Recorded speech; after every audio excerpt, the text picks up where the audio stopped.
Hello guys! Maayong adlaw sa imong nawong. For today's video, March 31, Eid Mubarak. In English, may you and your family be blessed with Allah's blessings. In short, holiday dito guys. Idil Fitr. Or a festival holiday marking the end of the fasting month of Ramadan. So yan, kinuha namin yung hagdan ng Meralco. Babalik din namin mamaya.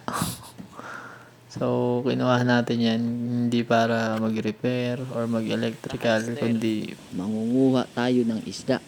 Mangingisda tayo sa deep well. Bigyan ng jacket yan. Siyempre yun, bumaba muna ako. Chinek muna namin yung tubig kung okay na babain. Kasi sobrang lalim yan eh. May kita nyo mamaya kung gaano kalalim to. May kita nyo dyan yung mga nakakalat. Mga net yan na gagamitin namin mamaya pagkukuha na kami ng isda. So, chinik ko muna yung dyan. Balon. Na may balon. Lupit no? Ngayon na kayo nakita ng balon na may balon. Grabe, sobrang lalim yun. Yun nyo guys. Mamaya, pag binaba ko yan, ako yung unang bababa dyan. So, ito pala yung itsura niya na may tubig pa. Actually, medyo bawas na yan eh. Para kinabukasan, mababaw na lang yung tubig. Kasama pala natin dito yung mga licensed hunter. Mga dalubhasang non-user. Siyempre, tayo bago pa lang.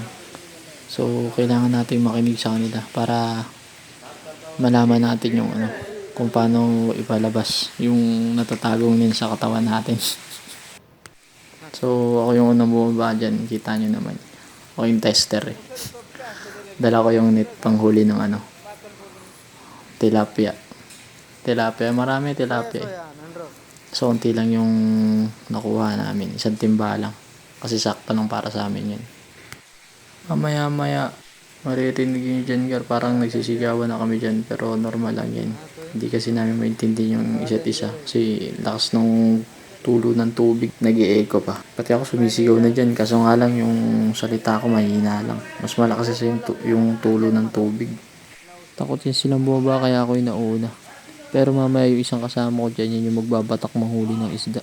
Kapag ka nalaman niya na kung gaano ka babaw lang yung tubig. After nun, maliligo na lang din naman kami. Tapos after nyan, tulog na lang ulit. Holiday eh. Gano'n ang gawain dito. Wala kasi gaanong libangan dito. Malayo sa city. Yung mga itim-itim dyan, mga snail yan.